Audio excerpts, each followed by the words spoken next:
ஆண்: நான் உன்கிட்ட லோன் எதனா வாங்கியிருக்கேனா? பெண்: இல்லை, ஏன் கேட்குற? ஆண்: அப்போ ஏன் உன் மேலே எனக்கு இன்ட்ரெஸ்ட் அதிகமாக இருக்குது? ரவி: ரொம்ப நாள் கழிச்சு உன் வீட்டுக்கு வந்திருக்கேன், வெறும் டீ மட்டும் தானா மச்சி? ராமு: பின்ன என்ன செய்யணும்? ரவி: கடிக்க ஏதாவது? ராமு: நாய் இருக்கு, அவுத்து விடவா? உலகத்தையே ஒரு கலக்கு கலக்கணும்னு ஆசை. ஆனால் அந்த கரண்டி தான் இன்னும் எங்கே இருக்குன்னு தெரியல. ஜோதிடர்: உங்கள் வலது கையில் உள்ள இந்த மச்சத்தால் உங்களுக்கு ஒரு நல்ல மனைவி அமைவாள்.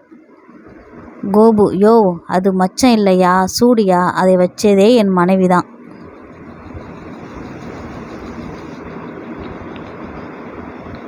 ராமு: சார், நீங்கள் எந்த கடவுளை கும்பிடுவீங்க?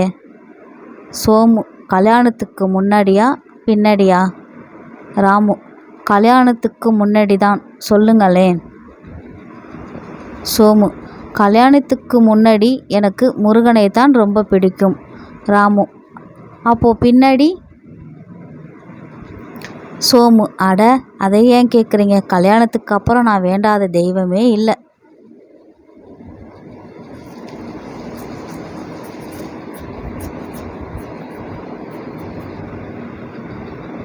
அம்மா: ஸ்கூலில் நேற்று டீச்சர் எதிர்த்து பேசினியா? உனக்கு பயமே கிடையாதா? பிள்ளை: நீ தானம்மா டீச்சருக்கு பயப்படாதே என்று சொன்னேன். அம்மா: நான் எப்போடா சொன்னேன்? பிள்ளை: கடவுளை தவிர வேறு யாருக்கும் பயப்படாத நீ தான் சொன்ன.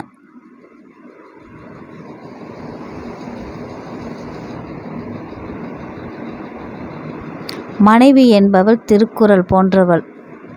அடேங், எவ்வளவு அதிகாரங்கள்!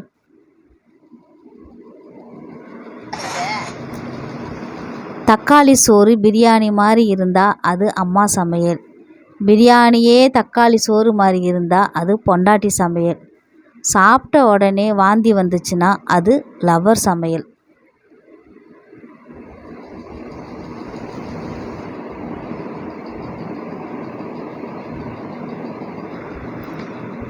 பர்ஸில் உள்ள காசு எல்லாம் பிடுங்கிட்டு ஒரு புது காலி பர்ஸை கொடுப்பான் பாரு, அவன் தான் நகை கடைக்காரன்.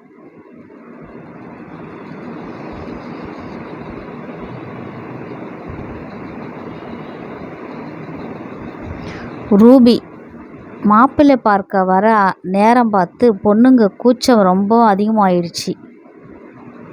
சுமதி: இவ்வளோ மாடனாக இருக்கிற பொண்ணு இவ்வளோ கூச்சப்படுறானா? ஆச்சரியமா இல்லை?